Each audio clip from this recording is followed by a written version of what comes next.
Hallelujah, praise the Lord. सभी को जय मसीह की। आइए हम वचन में जाने से पहले एक बार दुआ में जाएंगे। Hallelujah hallelujah. धन्यवाद परमेश्वर पिता, हम आपका धन्यवाद करते हैं क्योंकि आपने हमको एक सुंदर समय दिया है कि हम आपके वचनों को पढ़े, समझे और वचनों के अनुसार चल सके। हम सारा आदर सम्मान तुझे देते हैं परमेश्वर पिता और मांगते हैं हमारे प्रभु यीशु मसीह के नाम से, आमीन। सबसे पहले मैं आपको विश करना चाहती हूँ हैप्पी ईस्टर सभी को। यीशु मसीह के जी उठने, पुनरुत्थान या पास्का पर्व का सभी को मुबारक। और हम लोग जैसे वचनों की ओर बढ़ते हैं, परमेश्वर पिता हमको आशीष दे, क्योंकि परमेश्वर जीवते प्रभु यीशु मसीह को हम सेलिब्रेट कर रहे हैं। हम किसी और को मृत्यु को सेलिब्रेट नहीं कर रहे हैं, लेकिन प्रभु यीशु मसीह के जीवते शरीर, जीवते प्रभु यीशु मसीह को हम लोग क्या कर रहे हैं, सेलिब्रेट कर रहे हैं। आज प्रभु यीशु मसीह के जी उठने को सेलिब्रेट कर रहे हैं प्रियो। तो क्यों ना हम परमेश्वर के वचनों से कुछ नया सीखें, कुछ अलग सीखें और कुछ समझें कि परमेश्वर का पुत्र इस दुनिया में आया, क्यों मरा और क्यों फिर जी उठा। यशायाह नबी की पुस्तक उसका 53 अध्याय उसके 10 में लिखा हुआ है।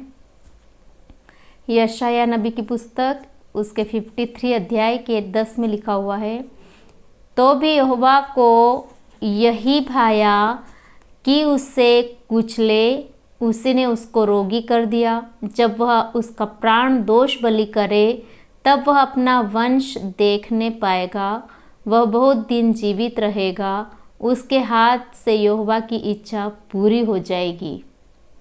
परमेश्वर का वचन पढ़े जाने पर हमको आशीष मिले। परमेश्वर का वचन यहाँ पर दो बातें हमको बता रहा है। मैं पहले की जो दुख भोग की बातें उसके बारे में नहीं समझा रही हूँ, नहीं बता रही हूँ, लेकिन दूसरी जो लास्ट में जो 2 बातें लिखी हुई है वो ये है कि वो क्या करेगा, तब वह अपना वंश देखने पाएगा। मतलब वो हम सबको देखने पाएगा। कौन? प्रभु यीशु मसीह। और सही में वो आज तक जीवित है। हम लोग अनुभव करते हैं, हम लोग विश्वास से उसको देखने पाते हैं, हम लोग प्रार्थनाओं में उसका अनुभव करते हैं। तो वो क्यों नहीं, जो भविष्यवक्ता यशायाह ने बोला था, वो वाणी, वो वचन पूरे हो गए हैं कि वो अपने वंश को देखने पाएगा और वो जीवित रहेगा और यहोवा की इच्छा पूरी करेगा। ऐसा कोई भी इंसान नहीं होगा, कोई भी व्यक्ति नहीं होगा जिसने इतना सब कुछ सह कर भी परमेश्वर पिता की इच्छा पूरी की हो। प्रभु यीशु मसीह ने उसको खुद को जीवित किया, परमेश्वर पिता की आज्ञा को माना और उस आज्ञा से वो मरा और फिर प्रभु यीशु मसीह जी उठे तीसरे दिन। और वो जीवित इसलिए है कि वो उसके वंश को देखेगा और परमेश्वर पिता की इच्छा पूरी करने के कारण वो हमेशा युगान युग तक जीवित रहेगा। तो वो अपने वंश को देखने पाएगा और वो अपने खुद अपने आप को जीवित देखेगा और जीवते वंश को देखने पाएगा। इसलिए प्रभु यीशु मसीह के बारे में यहाँ लिखा हुआ है।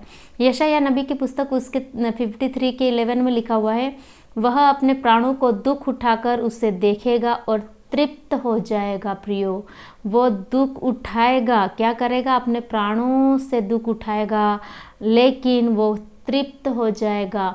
मतलब उसको शांति मिल जाएगी, उसकी प्यास बुझ जाएगी, उसको तसल्ली हो जाएगी कि जो उसने किया है वो सही किया है। क्योंकि आगे लिखा है, अपने ज्ञान के द्वारा मेरा धर्मी दास बहुतों को धर्मी ठहराएगा और उसके अधर्म के कामों का बोझ आप उठा लेगा।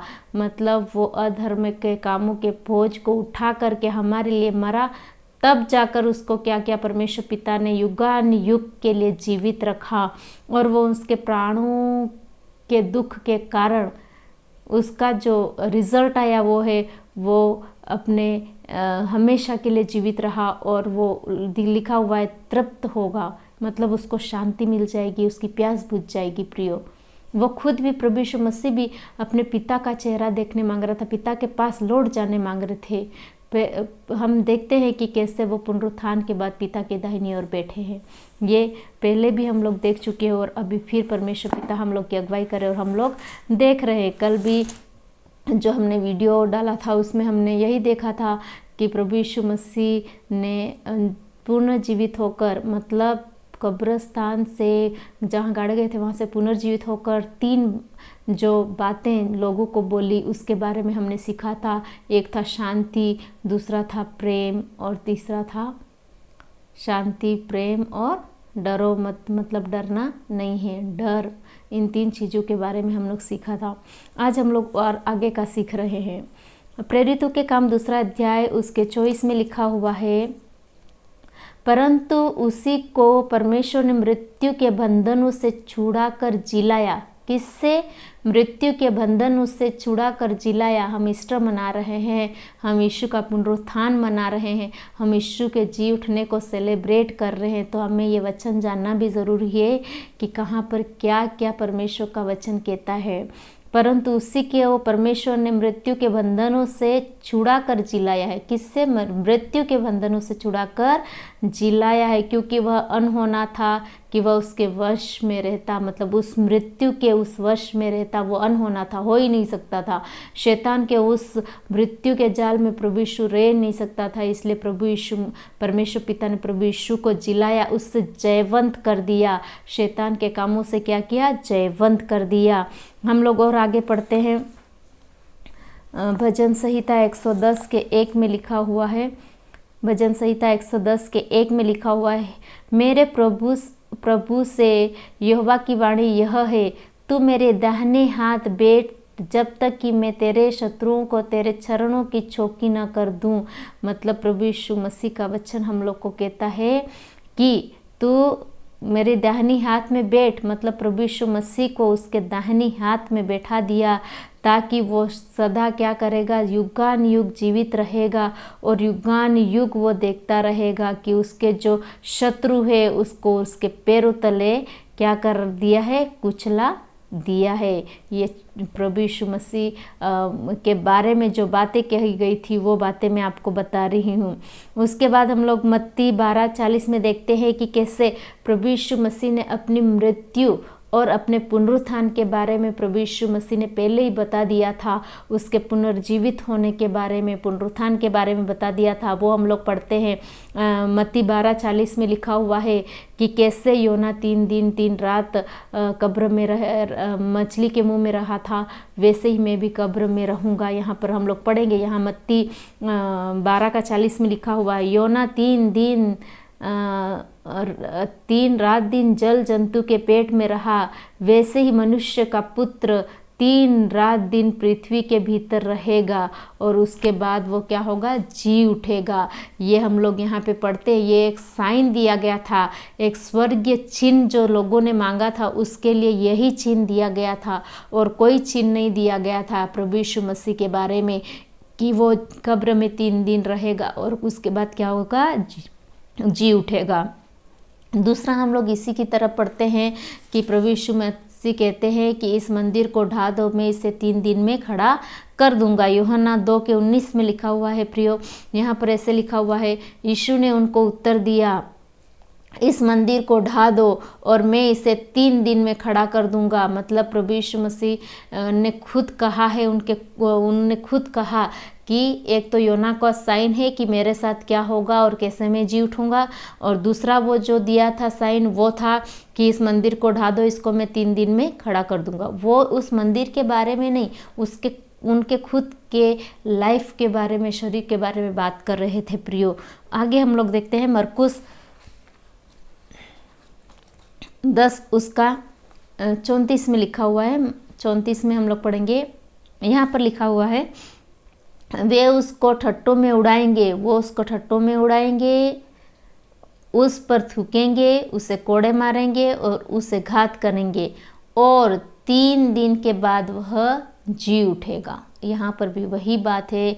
ये प्रभु यीशु मसीह की तीसरी बार मृत्यु के बारे में बताया जाना, भविष्यवाणी की थी प्रभु यीशु मसीह ने खुद के बारे में कि वो 3 दिन के बाद क्या करेगा? जी उठेगा। आज हम लोग वही ईस्टर संडे मना रहे हैं। प्रियो, पूरे यीशु मसीह का पुनरुत्थान मना रहे हैं, यीशु मसीह के जी उठने को हम सेलिब्रेट कर रहे हैं। तो यहाँ पर हमारे लिए जानना बहुत ज़रूरी है कि प्रभु यीशु मसीह कैसे जी उठे थे और उनने पहले क्या क्या भविष्यवाणियां कर दी थी उसके बारे में हम लोगों ने अभी देखा है। और हम लोग वो प्रभु यीशु मसीह जीवित है उसको कैसे जानेंगे? हम लोग इन वचनों के द्वारा प्रभु यीशु मसीह जीवित है कि नहीं ये जानते हैं कि यहाँ पर लिखा हुआ है, लिखा हुआ हमने देखा है सभी जगह पर। और प्रभु यीशु मसीह हमसे बात करते हैं और बताते हैं कि प्रभु यीशु मसीह पर जो विश्वास करेगा वो क्या होगा? जीवित रहेगा। प्रभु यीशु मसीह का वचन कहता है जो उस पर विश्वास करेगा वो क्या रहेगा? जीवित रहेगा। और प्रभु यीशु मसीह को आप उस खुदा को मानते हैं जो हम लोग उस खुदा को मानते हैं जो चंगा करता है, जो जीवित करता है, जो हमारी सुनता है, जो हमसे बातें करता है, हमसे बोलता है, जो हमारे साथ चलता है, हम जहाँ जाए वहाँ हमारे साथ रहता है, हमें शांति देता है, हमें आनंद देता है, हमें डर से भय से बचा के रखता है। ऐसा परमेश्वर है, वही हमारा जीवित परमेश्वर। अगर हमारा प्रभु यीशु मसीह जीवित नहीं होता तो ये सारी चीज़ें हमें अनुभव नहीं होती। अगर प्रभु यीशु मसीह कब्र में ही रहता तो हम आज प्रभु यीशु मसीह को हमारे आस पास में, हमारे जीवन में उसकी उपस्थिति का अनुभव नहीं कर पाते। सिर्फ एक ही चीज़ हुई, जो प्रभु यीशु मसीह जी उठे और वो हमारे बीच में युगान युगान तक हमेशा हमेशा के लिए हमारे बीच में रहते हैं।